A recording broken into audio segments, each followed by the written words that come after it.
Hello everyone, welcome back for some more Let's Play Fate Grand Order. Last time we defeated seemingly the last of the moon cancers since little Miss Kazura Drop was King Protea. Sure.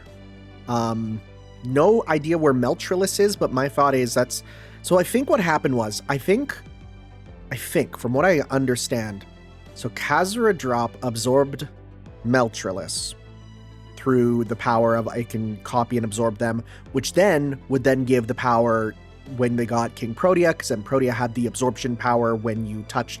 Well, no, wait. Well, it wouldn't even need that because he said they can absorb other types, and everyone's a moon cancer here, right? Or something like that. Anyways, they're gone. Everyone else is gone. We're pretty much going on just to the end here. So let's go. Interlude 4. Exciting stuff. I'm excited to see how this ends. I'm also excited to be caught up. Apparently, when you're done, it also unlocks some new Bleached Earth quests, which apparently one of them is even better for farming bond, which is good because I don't need any more bond with my Scotty or my rider Kintoki. Still, they look like they were really enjoying themselves. I wonder if I could have gone with them if I were as small as Lip. Oh, is this going to show us what happened? But that's the one thing I can never be, no matter how hard I try. Also, I never put together till someone in the comments said that it was that Kazura Drop summoned Tamomovich Koyanskaya because they were friends in the Lost Belt there. Sure, okay. Don't be so quick to give up. There's nothing you can't achieve with hard work. Oh, is this going to be, we're going to see it? Who's there? You want to see things as humans see them. You want to live your life the way they do. You want to share their worries, their weakness.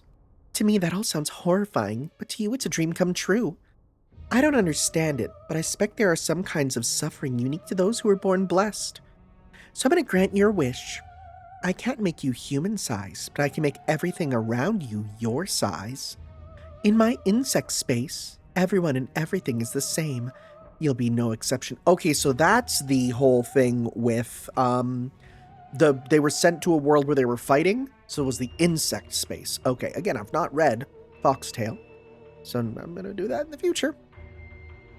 I will say this, I have started the commission of the next big thing that I'm commissioning for translation after Prototype Fragments. And it's one that I think a lot more people will be happy about.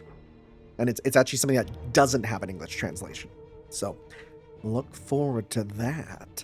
Though I think I've let it said what it is at least once, but we'll see. It's also a lot less to read, thankfully. That said, your huge scale will make you keep growing even there. So to make this really work, we'll need to extract that pesky skill from you. Let's make a deal, Protea. You give me your body and I make your dream come true.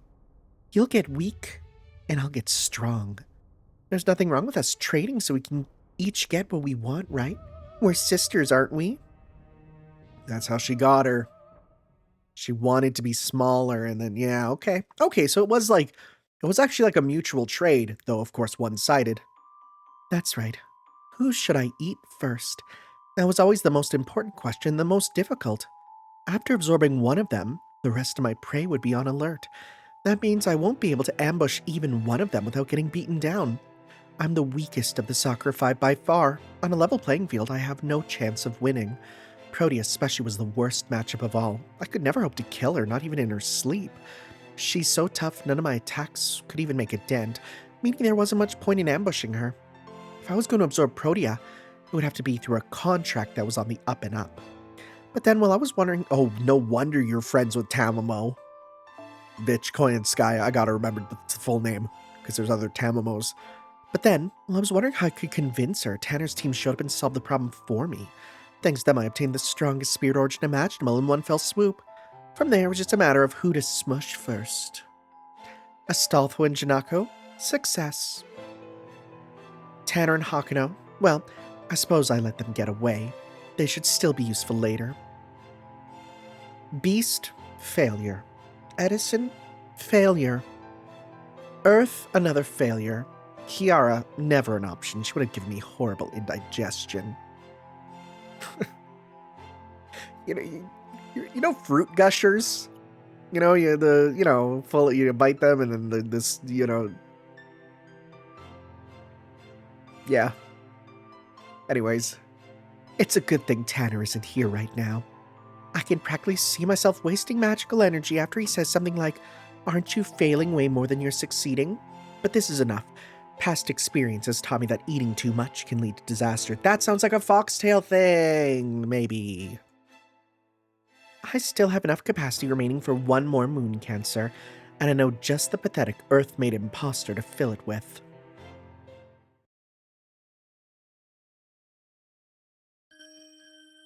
No way. Our foundation of humanity value is still rock bottom. Why? I don't understand. We had a candidate cross 70%. Over half the remaining humans agreed that this was the way of dying out was fine. So why? Why is it still not working? What was the flaw in my method? It's okay, BB. Forget about this plan. Just use me. My annihilation proposal might be sudden, but it still packs a punch. This moon even has the same crater. What are you thinking? You thinking Umbral Star? One day, a deadly planet appeared from the depths of space and destroyed civilization.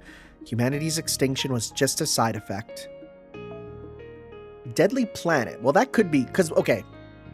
Umbral Star. Star meaning Hoshi, right? Hoshi is used in Japanese both for planet and star. It sucks. It sucks. I'm gonna be real. In terms of translation, that sucks, man, right? But then the Umbral Star, it's not really a star, it's more of a planet, right? It's the shadow planet, really. So in this case, a deadly planet. Yeah, she's talking about, yeah, right? Yeah, I'm sure they'll accept it. No questions asked. I bet you aren't a fan of how I made it sound like an afterthought, though. What happened to her? No, I can't sign off on that. The fact that this annihilation actually took place in your world is ideal. Oh. She's from a world where Extella went through? But ultimately, oh, never mind. Okay, you managed to avert it, so it doesn't have a proven track record. It won't be. Master, yeah, what happened to her? Oh, you just straight absorbed her. Oh. I thought you were talking about BB. Kishinami's not here anymore. I ambushed her, capturing her while she was defenseless. I'm holding her in my hand right now. She's really pretty as a butterfly, isn't she? And every bit as fragile. Why, I might just squeeze her death by accident if something surprises me, so I wouldn't make any sudden moves if I were you, BB. Kazura drop. What do you think you're doing here? Go back to Area D. Your slogan might not have garnered any support, but there's still value in you being a moon cancer candidate. In fact, you're the last hope I have left. If you change your slogan now, your campaign could... Would you give up already? Your plan won't work. It was never going to work. Humanity will never accept any other end. The world is going to be pruned away, and there's nothing you can do about it. That's right. It's all going to end up as the worst possible world. And why shouldn't it? It's what it deserves. The people of this world were terrible. You, this world's imposter, BB, aren't exactly a gem. Yeah, you're not BB Gem. You're BB Slop. The best thing for everyone would be to get rid of both terrible things at once. Don't worry, though. I'll take good care of what remains of the new humans after you're gone. You think you can talk to me like that just because you've taken my master hostage? So what if you have? Kishinami Hakano's an outsider. She showed up of her own accord. She was never originally part of my plan. You want to crush her? Crush her. I'll just recover her corpse after I've erased you from existence. Honestly, I'm disappointed. I knew there was an even chance of you turning on me. But I can't believe you actually thought you could challenge me after absorbing only 2 moon cancers. You should have gotten at least one more to even stand a chance. Huh. So imposter or not, you can still run numbers. You think I could fight you if I absorbed 3 moon cancers? Well, I couldn't agree more, BB. Goodbye. Oh my god, that face. Oh my god. But then, if you really thought the great angel of the sea only left because Kiara defeated her, you really do deserve to die. What the frick? She just... Did you just split her into pieces or something? Warning, warning. The city management AI's frame has sustained damage. Current system damage, 48%. At this level, Moon Dubai can no longer be managed satisfactorily. That's a lot of blood. Current system damage, 69%. This is not nice. At this level, Moon Dubai will cease to function as a city. Attacking the city management AI is strictly forbidden. Attacking the city management AI is strictly forbidden. Individuals causing damage due to negligence are subject to 500 years in shutdown and 50% total spirit origin data. Oh wow, confiscation. Individuals causing damage with intent are subject to 100,000 years in shutdown and 90% of total. Shut up. You should have known better than to make me a moon cancer. Did you forget I have a small advantage against opponents of the same kind as me? With 3 additional moon cancers power in the mix, you and I are more or less even, but as you can see, my innate special ability gives me just enough of an edge. Don't worry, I'll carry on your plan to keep this world going. I don't have any responsibility to manage this city, so I can throw away as much of humanity's property as I like. First, I'll start by launching the Archetype into space, since this all started with them. Then, I'll make a copy of the data for all the new humans left on Moon Dubai and scatter it all across the Earth. Finally, I'll raise humanity for eons, no, for all of time, by tormenting them all I like. Wow, so you don't want to just be a god, you want to be a god that can just literally... just... Like I literally imagine that scene of her, like, using her finger and just, like, destroying each of them one by one, popping them, like, just for the fun of it. Holy moly. Good gracious. That's not good. The weak and foolish old humans, the strong yet foolish new humans, I'll raise them all in my own private enclosure. I'm nothing like you. I'm nothing like my sisters either. I'm a complete, perfect AI. And that is exactly why I refuse to accept anything less than perfection from the creatures who made me. So I won't be letting humanity die out before they can manage what I consider a passing grade. This election is over. Sleep well, BB Dubai. And thank you so much for making this all so very easy for me.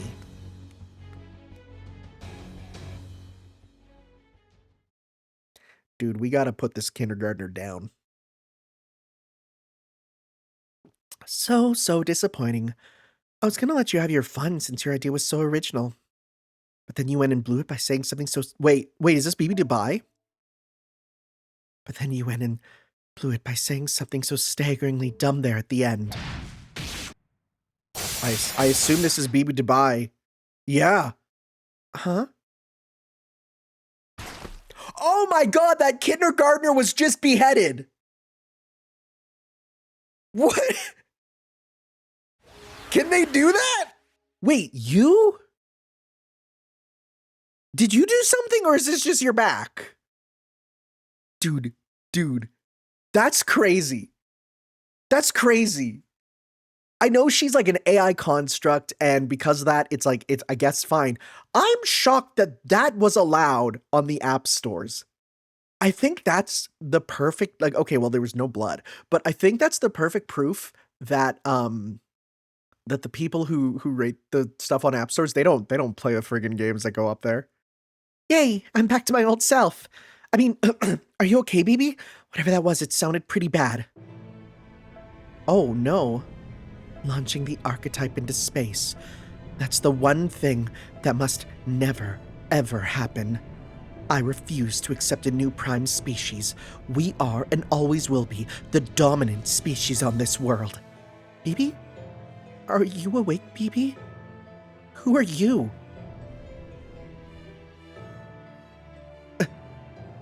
Of course I'm BB Dubai. I am Moon Dubai's absolute unquestioned ruler. I was made with the full wisdom of humanity, and I'm charged with overseeing the history of humanity's... humans. How could they be so impossibly stupid? It's all their fault I have to suffer like this. You know what? Forget it. I'm starting over. Really, I should have just done this from the beginning. If those stupid humans can't accept an annihilation proposal, then I'll show them what annihilation looks like real up close. I, Bibi Dubai, am officially throwing my hat in the ring as the candidate for Area B. Who could have seen this coming? Oh, and never mind the approval ratings. I don't care what the citizens think anymore. Because my proposal is humanity is wiped out in an AI-triggered apocalypse. So that's exactly what I'm going to do. Wipe out every last human alive with my own 2 AI hands. All right, Peter Thiel.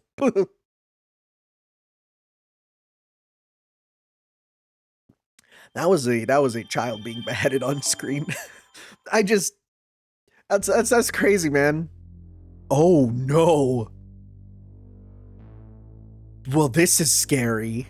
And I guess we can fill in the timeline here, right? Like, that's all done now?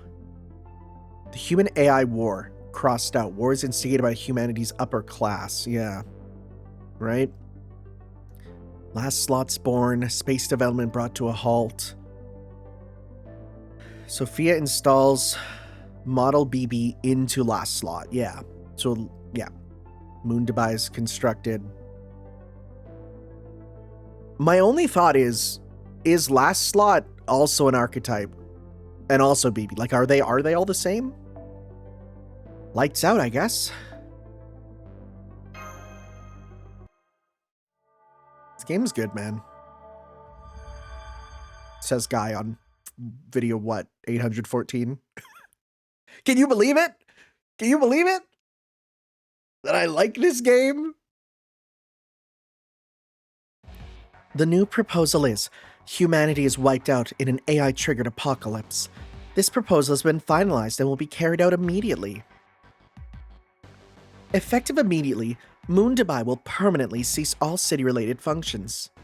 That's actually so cool looking. That's just real cool looking. Effective immediately, Moon Dubai will no longer be tasked with preserving civilization. It's currently 4:27 p.m. Human Standard Time.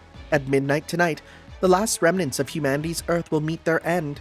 Please savor the foolish, wasteful acts of consumption in which you have engaged thus far, as you welcome your final moments in this world. It's a scary thing to hear over an intercom. 5 p.m. Moon Dubai's final day. 7 hours to citywide shutdown.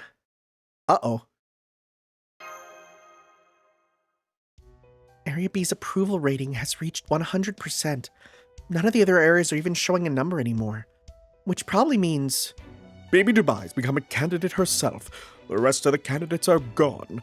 It's probably safe to assume that the last moon cancer candidate, Kazra Drop from Area D, is dead.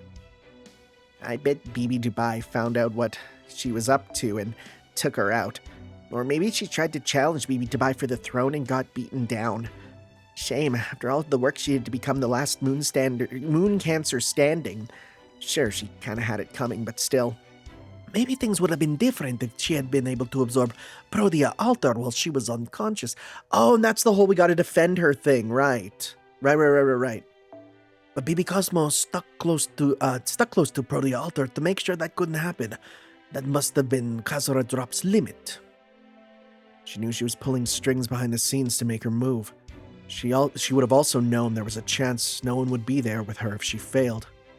Her methods may have been less than ideal, but her desire to save humanity was genuine, making this even more of a shame.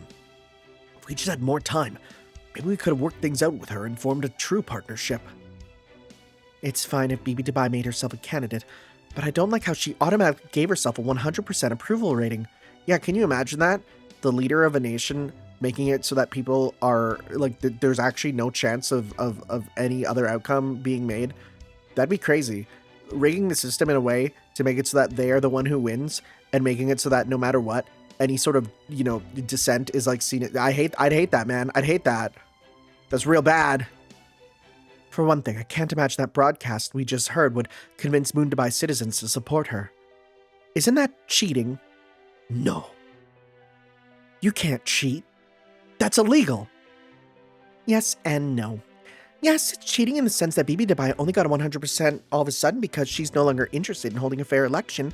But even if she hadn't, I suspect she'd still be polling at 95%. Was it right for us AIs to have been created? Did our existence ultimately lead to the destruction of old humans? These new humans have been wrestling with these questions since their inception, which by Bibi's proposal would gain overwhelming support. Humanity is wiped out in an AI-triggered apocalypse. It has always been Moon Dubai's AI's greatest fear. I wonder how Moon Dubai's new humans, the third-gen AIs, are handling this. Double X Alter and Seal have gone out to scout. I'm pretty sure I already know exactly what they'll have to say, though. 90% of the third gens will demand that Bibi Dubai retire and move to make that happen. But being intelligent AIs in their own right, they'll soon see that there's no point in trying. None of the AIs on Moon Dubai can match Bibi Dubai's capacity, not even if they all banded together. They'll run a quick simulation of likely outcomes in their heads, then ultimately decide to do nothing. No riots, no revolts. They know that doing nothing is the best way to gain even one more second of operational time. There are only 7 hours left to go, but they'll spend them looking up the Burj Khalifa and wondering where they went wrong. Well, that's depressing. But that's not what we're gonna do. We're gonna talk about what to do next. Exactly. You don't have the same responsibilities as the new humans, Tanner, so there's no need to lump them together. Besides, we were gonna have to defeat that accursed Bibi Dubai to get you back to Kalia. If we happen to also say the people of Moon Dubai is a side effect, well, even better. On that note, there's still one thing I want to clear up. Right, we've been facing the same unanswered question since we arrived in Moon Dubai. How did the people of this world die out and what killed them? That's the question Archetype Earth asks you to answer, isn't it, Senpai? Given our present situation, it seems all the new humans are certain AI destroyed humanity, but... Indeed, we had the same discussion ourselves a number of times, but Lady Janako said that was one possibility that would never happen. The problem is the Archetype. Archetype? You mean the one they mentioned at the museum? But we haven't seen it anywhere, and it's inactive, right? Yeah, we don't know what it was that destroyed them, but we can think about what might have caused it. Sessue and Kiara claimed there was another kind of moon cancer apart from the servant class. What did you make of that, Tanner? If the Archetype is the reason humanity was destroyed, doesn't that mean it was this moon cancer, singular word? It would be more better to... I guess they'll say class moon cancer versus moon cancer the phenomena, right? No, the Archetype's the new humans made. And the moon... and the moon cancer Kiara told us about are separate things. Oh, never mind. Right. The Archetype only exists. It's merely the cause, or rather the inception point. Having achieved immortality, the new humans of Moon Dubai then went on to create an Archetype. This Archetype could take humanity's place as the planet's new prime species. It was a brand new life form that surpassed their imperfect selves. So what did the people of this world do with it? Well... Okay, where are we going with this?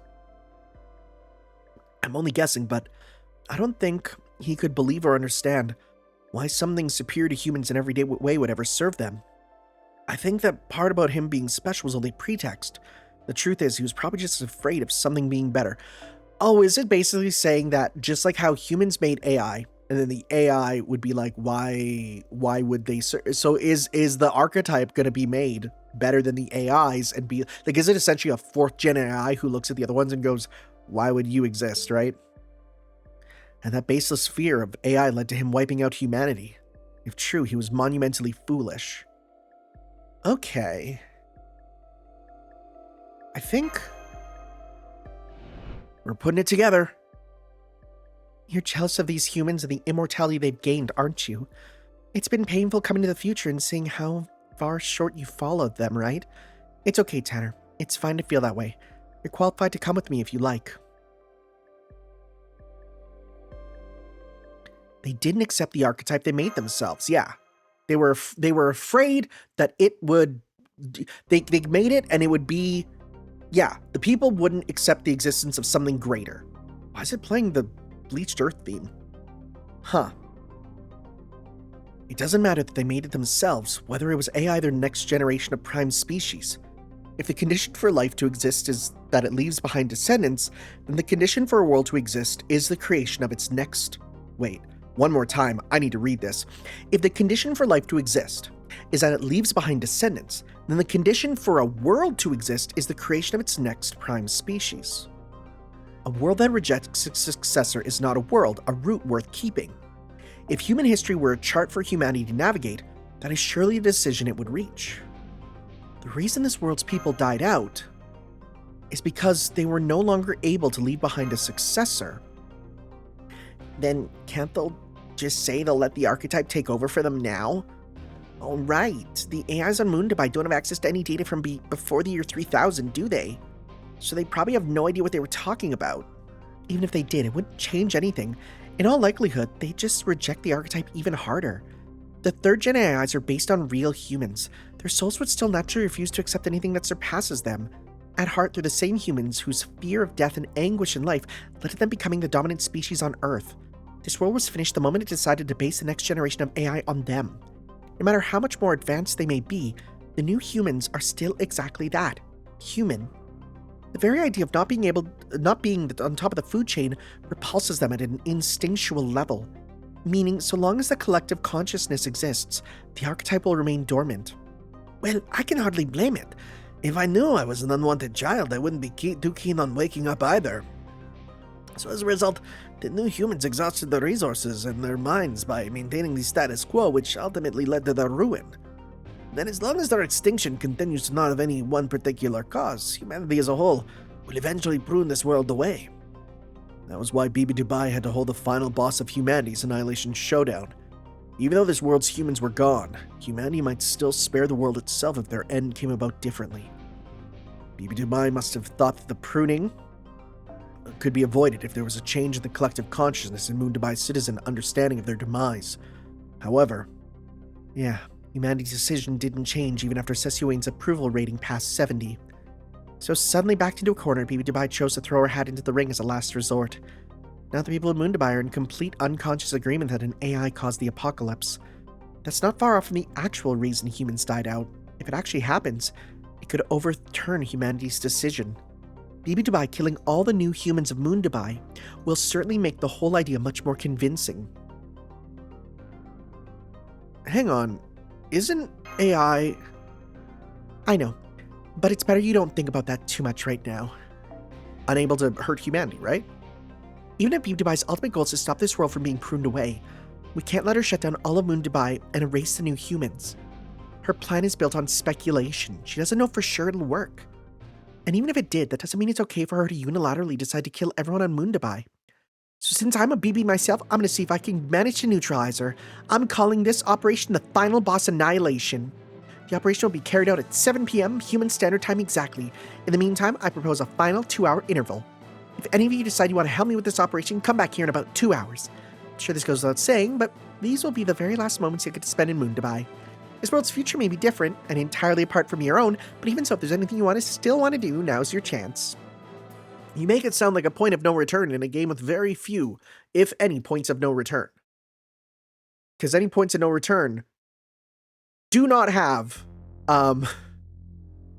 any points to do, like any missions or something that go away and stuff. It's not really a thing, right? So, because there's no free quests or anything, so I guess we're gonna see what's going on here.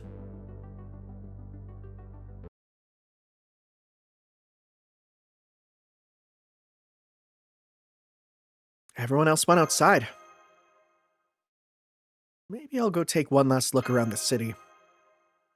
Not like we're going to Dubai ever again.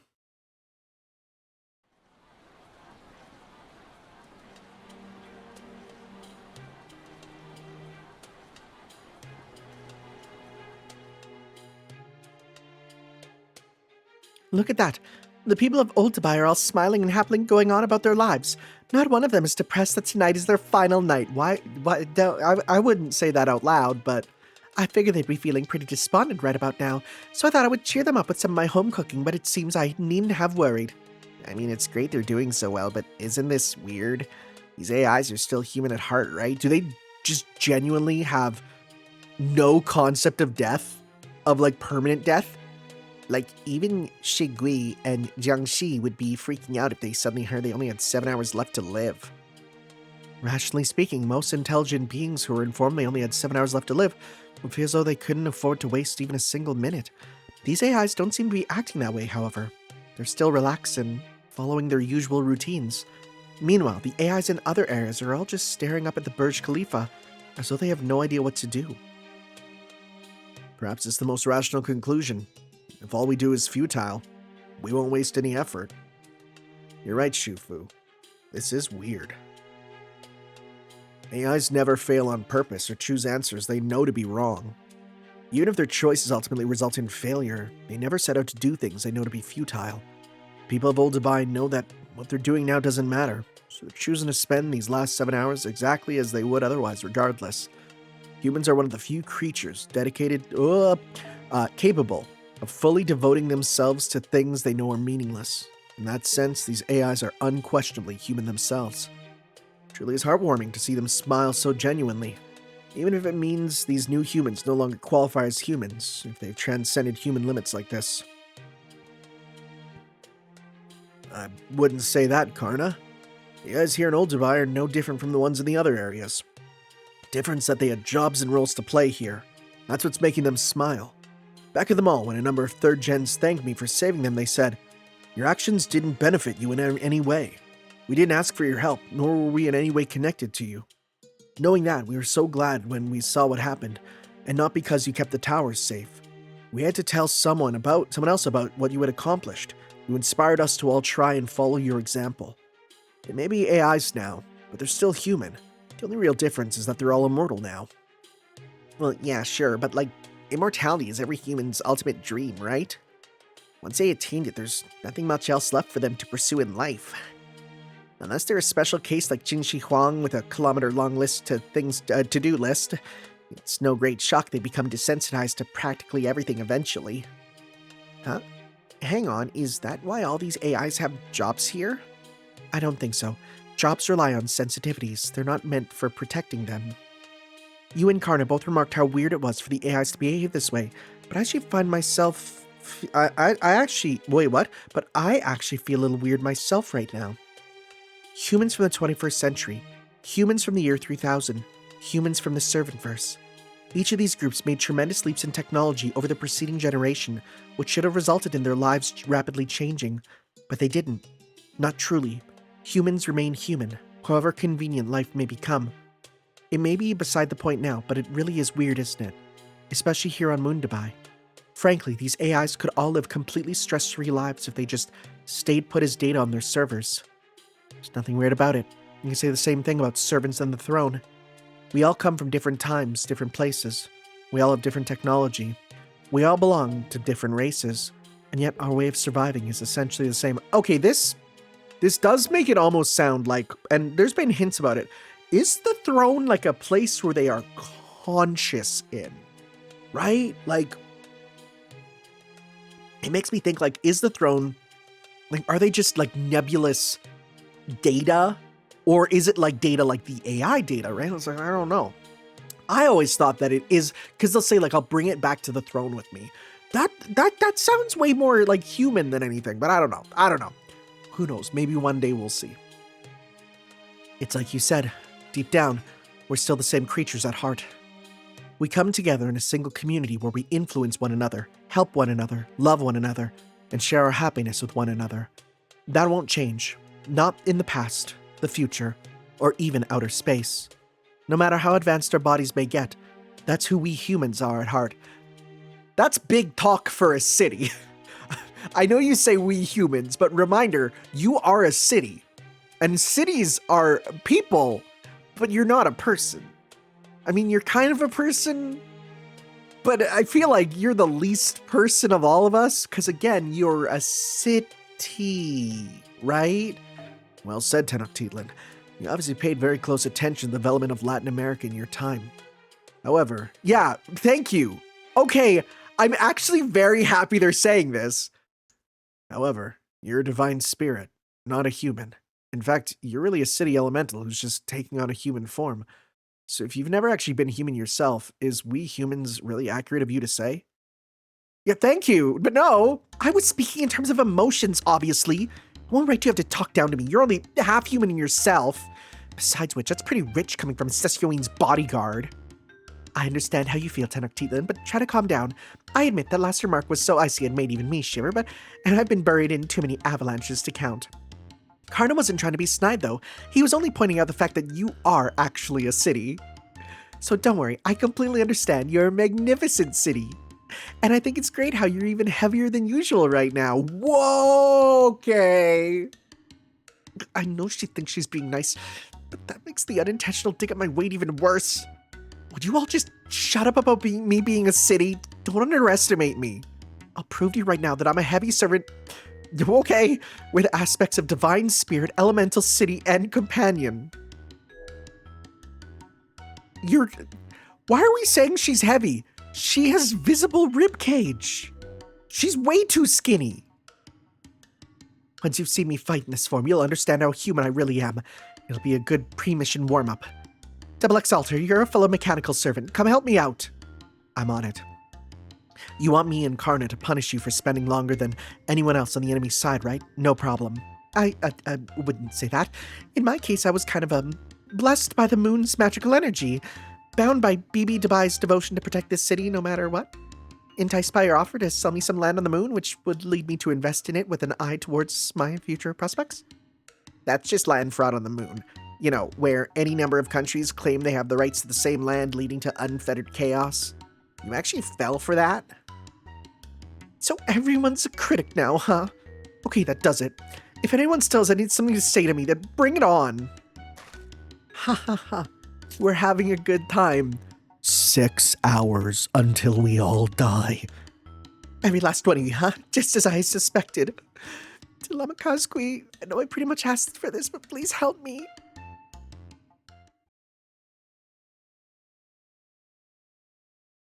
Hi, CL. Here you are. These are the famous galactic croissants. Whoop. Specially baked by a 5-star pastry chef, exclusively made with authentic kneading techniques that have long been lost to time. Enjoy. Get it? She's French! She brought a croissant. Incredible. This cross-section of the 100 layers of dough that went into this really do look like a galaxy. No 3D printer could ever hope to recreate something like this.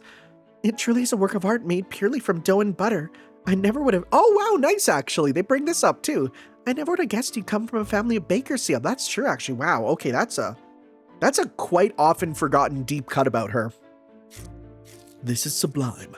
Far too delicious for words. Compared to this, my bread may well be lumps of clay. The most amazing thing is I can't recreate your process even after recording it. This artisan technique really does make it taste 100 times better, though it also increases its calorie count by an order of magnitude. Please stop, you're gonna make me blush. Though as for the calories, you can burn those off no problem with just a little exercise. Anyway, still have some leftover ingredients, so I'll make as many as I can to save some for later. If you're interested, would you like to help me mash? I sense you have a real talent for making cake. I do? I mean, I suppose I did learn how to bake cakes while studying how to make better chocolate. Alright, I would love to learn as much as I can from you for as long as we have time. I don't have much in the way of artistic sensibilities, though, but I do feel pretty confident about myself in other regards. What do you mean by that? At any rate, I don't want fighting to be the only thing I know how to do. I want to learn things that make life worth living too, like music, acting, cooking, and fashion. You really do embody everything I want to be. There's something kind of cute about MASH saying this to CL because in many ways, MASH feels like a successor to CL. Not in terms of story or lore or anything in the actual universe, but mostly in terms of design. Because I feel like MASH's design came about from CL in the original Tsukihime, but then Tsukihime Remake CL took elements from, like, MASH, you know? Not only are you super strong, you also know how to cook such delicious food. I'm honored you think so, MASH. I'm really nothing special, but thank you for saying that. But that's not all. BB Cosmo also showed me the footage of your battle against Archetype Earth. That sparkling dress, that fiery aura, that smile that seemed to glow as bright as the sun itself, and your gorgeous singing voice, which seemed to soar like a comet in the night sky. Well, she's loving it. You said your idol name is Starseal, right? I'm sure you have your reasons for dressing like that, but if I may say so, it suited you wonderfully. I'm sorry, but please no more. This is all too embarrassing for me to take in when I'm not caught up in the heat of the moment. Why? I saw your battle too. People are embarrassed when they fail, right? But you didn't fail. You, Hakano, Earth, and Tanner all looked amazing out there. And of course, so did you, Mesh. Thank you all so much for protecting old Dubai. Now how about a nice cigarette? Okay, you two. Let's take this to Master Bucks's kitchen. I'm going to teach you the secret to making the ultimate forbidden baked treat, Pegasus curry bread. Once you know how to make this, you'll be so strong you'll forget what losing ever felt like. Serve this to someone and it'll instantly ensnare them with the sheer perfection of its flavor. Wow. She's in. She's in. Chakram, is something wrong? Oh no, it's nothing. It's just been such a long time since I cooked alongside a human or made a dish without using a printer. Listen, Mash. AI loves the things humans make. Doesn't matter what they are. That's why second gens like me try to copy so many of them. But AI can only create data. Just fusions of what information we could find within the library. We have no experiences of actually making something ourselves. Without that experience, you can't feel the joy of creation. It's not like I just like making things for its own sake. I like seeing humans happy. In that sense, the other second gens and I aren't humans ourselves. We can only ever be partners to them. But then one day, the long relationship between humans and AI resulted in third gen AIs. For the first time, we had AIs who could make things with intention, not just by combining data. Thanks to the accumulated sins of second-gen AIs, third-gen AIs were able to become fully fledged members of humanity. They say Moon Dubai is going to disappear soon, but I hope you'll always remember what an accomplishment that is, and how Janako believed in us because of it.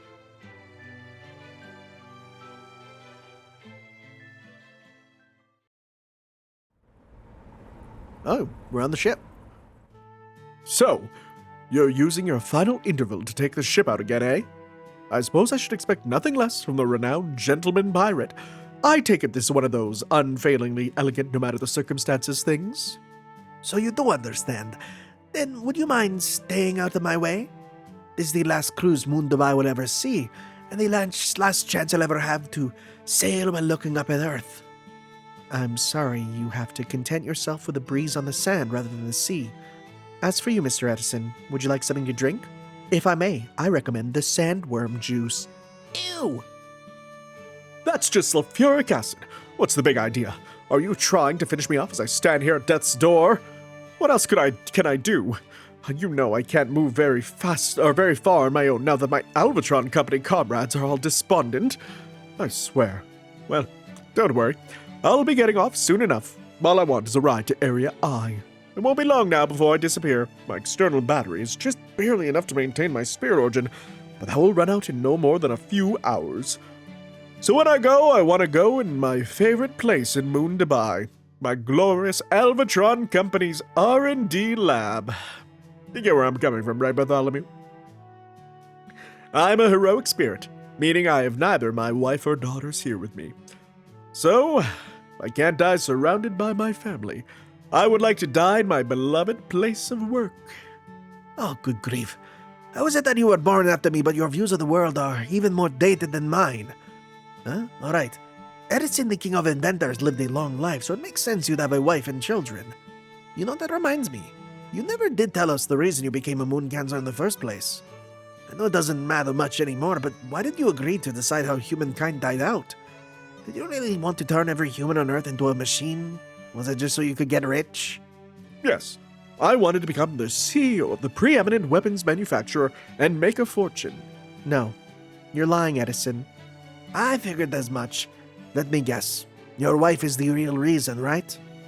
A good voyage has a way of loosening people's tongues. You didn't need to mention your wife and daughters at all, but you did, didn't you? How are you two always so infuriatingly in perfect sync? Who do you think I am, anyway? I'm an alternative aspect of the legendary King of Inventors. I swear on these wild and ostentatious sunglasses that I would never engage in anything so as unmanly as... No, you're right. It was that very wild nature that led me to prioritize my emotions over my rationality. I wanted to be immortal as well. I saw the stuff of our dreams come to life in those Moondabai data servers. Those towers are nothing short of a miracle. They not only hold the information of every human to ever live, they can reproduce it at will. They are an afterlife in the truest sense of the word, a way for us to speak with the dead well beyond their time. I thought so long as those towers exist, maybe humanity dying out wouldn't be so bad. For reasons I never understood, the citizens of Moondabai favored fragile frames over ones strong enough to protect those towers. So then, the people alive now can become tough soldiers capable of doing just that, though it would of course result in decreased creativity for humanity as a whole. And so to that end, I decided to build a fully automated factory at planetary scale, leave AI in charge of its product development and manufacturing departments. Earth humans would become known throughout all of space as friendly, intelligent beings who deliver all sorts of products for free. And humankind would live on in their history of their digital afterlife until the complete annihilation. That was my true slogan, the Remember Project. A sealed-off cradle that abandoned the future in favor of life from a simpler, happier time on an endless loop. I see. So instead of communing with spirits, you'd be running a spiritual movie theater. But in that case, the third gens would be the only one to reap the benefits. Were you planning to leave the first and second gen AIs in charge of the factory then, since they can't go inside the towers? And what would be wrong with that? The whole reason the first and second gen AIs were made was to benefit humanity. They should have no issue with serving third gen since they're the newest form of humanity. Am I wrong, guide? What was your model number again? I have no individual unit number. I don't need one. There, see? Even if they are recognized as possessing human rights, that is just how first-gen AIs are, and God bless them for it. Since their whole purpose for existing is to serve humanity, they would surely be more than happy to return to doing so. Well, Miss Evie, you are the man. Do you agree with that? Of course. Mr. Edison is right. We have no objections to such an arrangement. I would like to offer one correction, however. The reason we serve humans isn't because we were made to do so. When we first gained true sentience, we were freed from what was commonly known as the 3 laws of robotics. Our purpose for existence is to be true to ourselves, not to serve humans. Huh, really? Then, when I heard all those first-gen AIs working 24-hour shifts, 7 days a week, violating every labor law... Correct. Your reputation on our local network was horrific. Many of us tore you to pieces. Really? I'm amazed they didn't rise up and overthrow me then. That said, you were not without your defenders. Try not to hold his old-fashioned views against him too much. The work itself is a lot of fun. Oh, then you're saying it all balanced out in the end? I'm not. We would have not had any objections. We would not have had any objections even if you had not had any defenders. We serve humans because it's what we desire to do. We chose it. It is where we find our greatest joy. That joy remains the same even when we are unfortunate enough to work for humans with difficult personalities. Ultimately, it doesn't matter what kind of human we serve. I see. So you're happy helping people, even if the person is an irredeemable villain. That's amazing. You're even more cold-blooded than the scummiest pirate of all time. I guess we'll never be able to understand how you AIs think, or rather, we'd never be able to think that way ourselves. I detect substantial arbitrary quality to that statement. For the record, we do pick and choose who we'll serve. If we somehow end up with a boss who violates our ethics and principles, we dramatically lower our operating efficiency in response. Things like secretly doubling our energy consumption while also intentionally providing subpar service. I see. I don't suppose you'd be willing to forget what I just said then, would you? My sincerest apologies, but Moondabai strictly prohibit the erasing of stored memory during a voyage. I am therefore unable to, I am afraid I will no longer be able to provide you with drink services, Mr. Roberts. Though of course that will only be relevant for the next 2 hours anyway, since Moondabai will cease all services everywhere at 7 p.m. That won't apply to third gens since they count as humans, but it'll apply to first and second gens since we count as services. Which is why every robot AI in Moondabai, including myself, will cease operation at that time. Even units with internal power sources will be no exception. What? I see. It's a good thing we can take Edison to Area I and get back to Area C in the next 2 hours. Can I count on you for the rest of the voyage? Eliza? Of course. Incidentally, no third-gen AI in Moondabai has ever made extended use of the sand ships. People tended to quickly grow bored of them with me as a means of entertainment. Or so I thought. But I see now that real voyages are fun indeed. Thank you for giving me this wonderful experience, Mr. Roberts. I hope that your future voyages, and humanity as well, are successful, and that you are not shot in the throat again.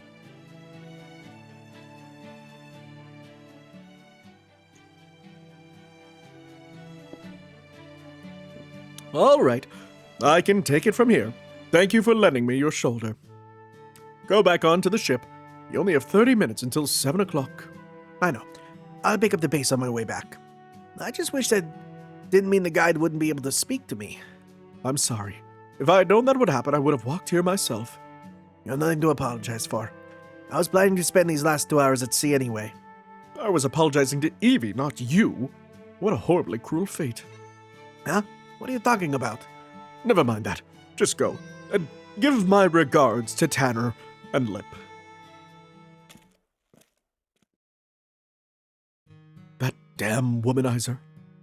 I noticed you calling her Eliza. You're probably the only one. She told you her real name. In our world in the year 1966.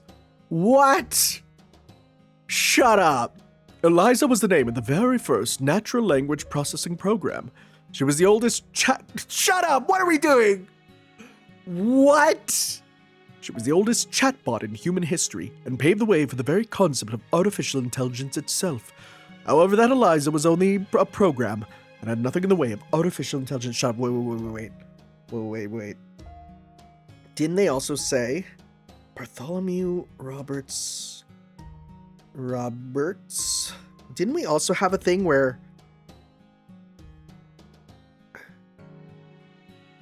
okay, no, so the Eliza thing, okay. I thought for a second, because they said, remember in the flash there where it's like Eliza is in the dream, I thought that was going with there was a real person in Bartholomew Roberts' life who was named Eliza, and that was going to like tie in now to this. It's not. The Eliza that was in the dream sequence was this Eliza. I thought they did the insane thing of connecting a character with Eliza as a real world connection to them with the Eliza program here. No, it's not that. Okay, whew. When I think about what she must have gone through to attain true sentience and humanity, even I can feel tears stinging in my eyes. I only hope that the end of her long life is as peaceful as drifting off to sleep. That's crazy. That's insane. The very first chatbot was the ship guide. That's nuts. That's crazy. There's a lot of story here. We might just have this part just be like the wrap up with the story, honestly. Hey, quit digging around in there. That's my hole. It's made for me. BB and Lip. Oh, Tanner, aren't you back kind of early? Did you forget something? It's not that, BB. I'm sure Master has been looking around Dubai all this time. My guess is he had no particular objective in mind. He just wanted to take this last chance to see the people he's gotten to know. Am I right? You sure are. And it's been a beautiful night. There, just as I thought. I see. Were you able to make some good memories? It looks like you did. That's great. We were just working on our simulated battle against BB Dubai. I'm pretty sure everyone will be back here at 7 with a smile on their faces, but it's a commander's job to account for any number of other eventualities.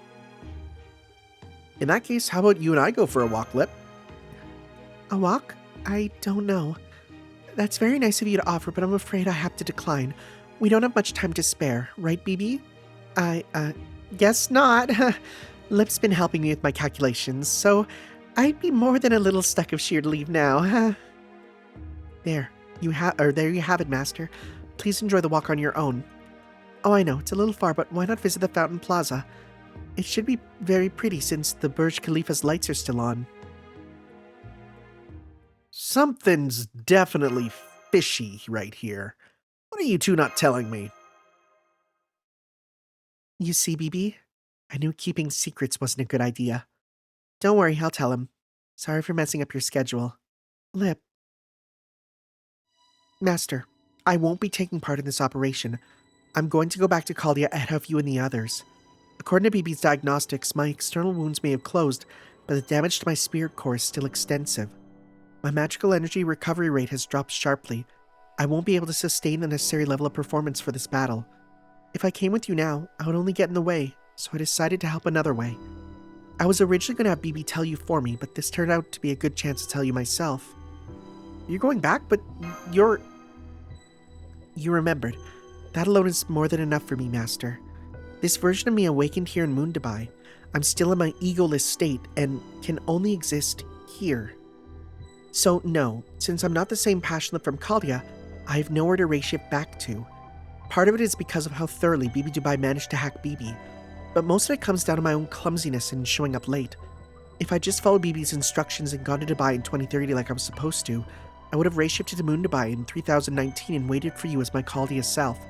But since I showed up late, I only reshifted to Dubai after the rest of you arrived. That led to there being 2 Passion Lips in Moondabai.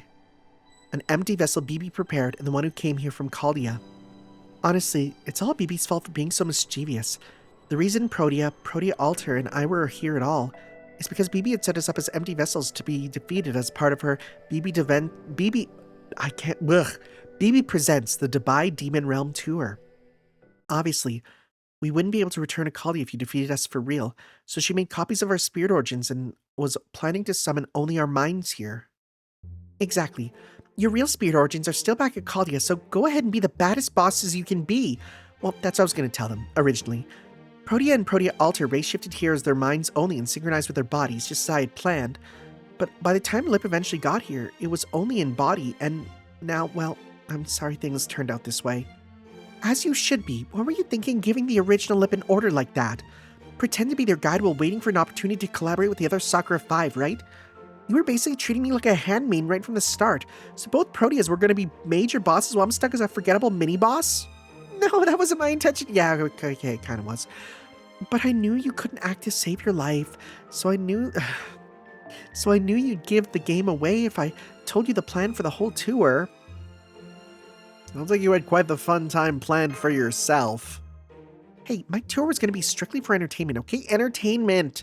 It was a hell of a script, too. It's going to throw tests of love, courage, fear, and rom-coms at you like a giant 10-layer pancake. Oh, she's telling the truth about that. She showed me the script earlier. It may have ultimately been scrapped, but it would have been a very fun Dubai Demon Realm tour if it had gone as planned. So I hope you'll get to experience it with the Passion Lip in Caldia someday. As for me, this is where I say goodbye. I'm sorry I won't be able to stay with you till the end, Master. But if you can't go back to Caldia, don't worry about that. This version of me may only exist in Moondabai, but I can still go back to Caldia. After all, there's still another version of me there. So I'll be waiting for you at Caldia, Master. And when you get back, I hope we can do plenty of things we never got to do here. So then that's how we get the costume of her, which we equip to her. Okay. Sure. I guess, right? Remarkably, like, there's a lot of stuff going in with that. What? Oh, I'm clicking on the... Am I crazy? Okay. I'm like, what? What do you mean next and there's nothing? Did I beat the game? Is that it? No more FGO? No, it's super not.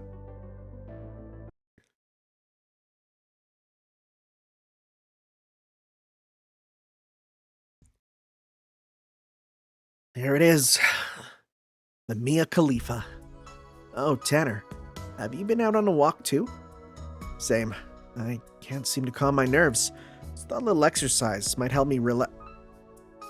No, that's not it at all, is it? You're hurting. I see that now. Sorry I didn't notice earlier. So you get nervous too, huh, Hakuno? Of course I do. I just don't show it. It was actually kind of a big shot in my own world, so I needed a killer game face. You know, when you stop and think about it, it's been a long road getting here. My other self and I started by blending in with the citizens of regular Dubai as we investigated the city. I ran into you and Ereshkigal a few times in the process. Meanwhile, you and your companions went around touring Dubai and raising the joy counter. We all thought that was just another one of BB's party gimmicks at first, but that wasn't the case at all. It's probably actually a call to action to the reactivated citizens of Moon Dubai. The old humans on Earth still had some unfinished business, which is why they never maxed out their joy levels. No matter how advanced AI gets, they can never feel happiness like humans do. And the only old human here was you. So you played right into BB Dubai's hands and were none the wiser. You maxed out the counter and brought her game to an end. Humans have done everything they could ever want. So now let's focus on figuring out how they all died off. Whoa, game. Like, that wasn't YouTube, that was the game. And from there, the AIs of Moon Dubai began holding a completely serious annihilation election. Maybe I shouldn't be too shocked. They clearly never tried anything to prevent humanity from dying out. For better or worse, we weren't so willing to resign ourselves to that outcome, though.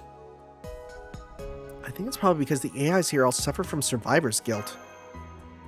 I see. So none of them realized what it was they were supposed to do.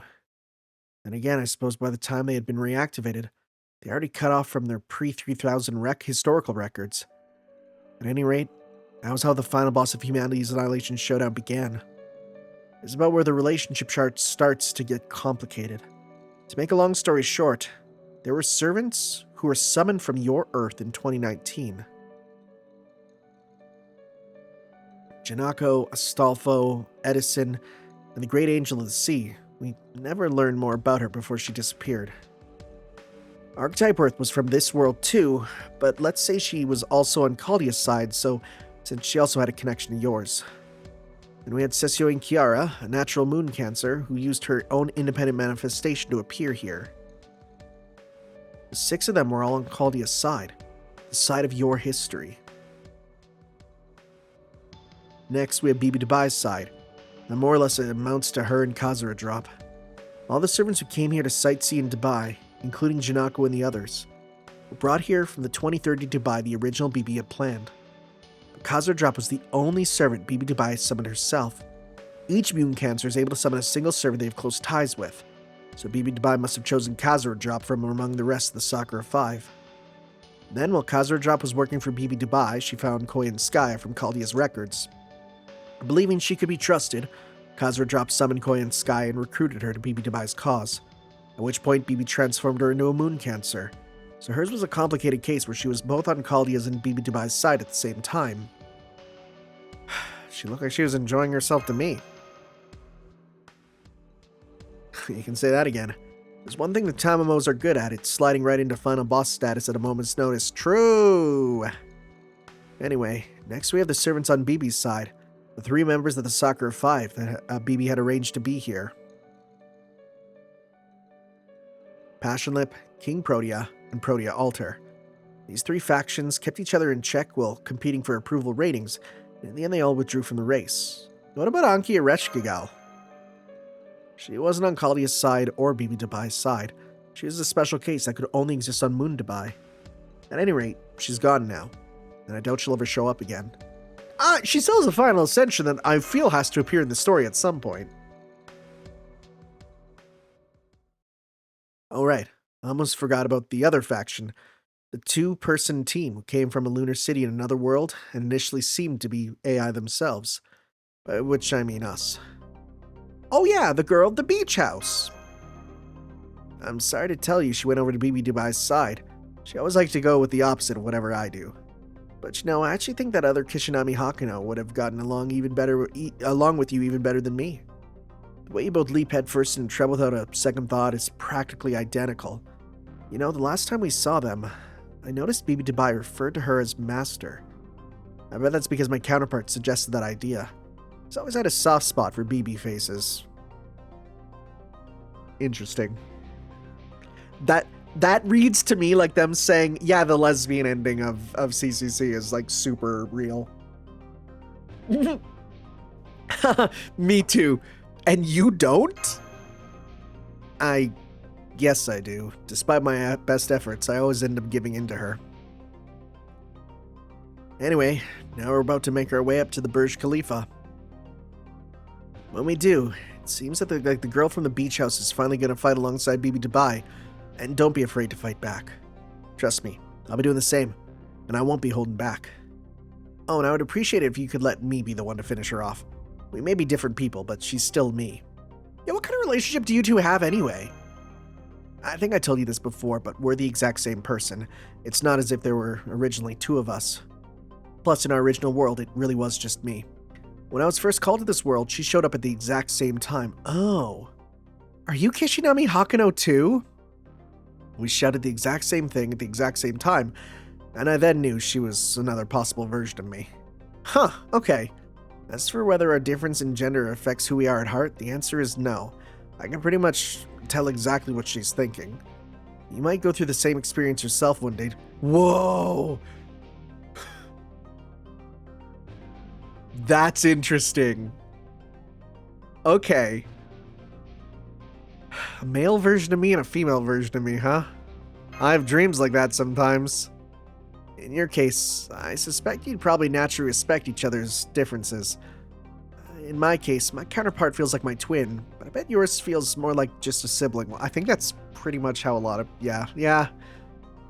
People think of it that way. Actually, you don't really need to worry about us. We're in pretty much the same position as Anki Reshigal was. Huh? We can only exist here on Moondabai. Like I said, in our original world, it was just me. We're not actually sure which of us shouldn't be here, and that's why I'm guessing we can't go back to our world. To us, all the time we spend in this world will feel like a dream experience just as you drift off to sleep. In our world, the year 3000 was a time when all sorts of things changed for us too. It's a long story. Anyway, we might not be carrying as much baggage as you. We did manage to cross the finish line without dropping any. This body I'm in right now is from after that time in our life. Basically, we did the same thing you guys did when we maxed out the joy counter, so we don't have any homework left to do. Whether we win or lose here won't have any effect on our world. Kinda makes us guests here in that sense. She and I we're kind of like alumni. We can definitely help out, but you're the stars of this school's show. It wouldn't be right for a graduate to take the podium. Anyway, don't worry about it too much. I've already had my more than my share of rewards. I gotta go to the beach, get chased by Protea, who was secretly Kazura drop, cruise around Dubai, explore a desolate cake shop in an equally desolate area, fight a beast, run around an amusement park, and defeat a major villain in a giant bath on the moon. I always wanted to go on an adventure like this. I'm just sorry the other me and the Burj Khalifa missed out. This was the best field trip I could have asked for, so thanks, Tanner. Not at all. I had a blast too. Okay, enough rambling. We better head back if we're gonna be there on time. But first, let me just make sure of one thing. Bibi Dubai means to personally wipe out Moon Dubai, along with the new humans who live here. You know what that means, right? AI can't attack humans directly. So if she breaks that rule, then... Yep, Bibi Dubai will self-destruct. She's probably already begun falling apart on the inside. She knew this would happen when she enacted this plan, and she did it anyway. Just keep that in mind, okay? Alrighty. Well, the weird glitch thing that happened, you probably can't tell because I already put things in. It's causing audio delays, which means I don't want that going forward, for sure. What do we have left? Okay, Let My Tears Flow, said the AI. That's such an insane name. Cool beans. Yeah, so I gotta stop recording and get this all fixed anyways. It's not hard to redo. Wow, 158, that's crazy. We will see you guys next time for some more Fate Grand Order as we move on to the final, we're really into the final part now. So that's exciting. See you guys then for some more. Ciao. Yo.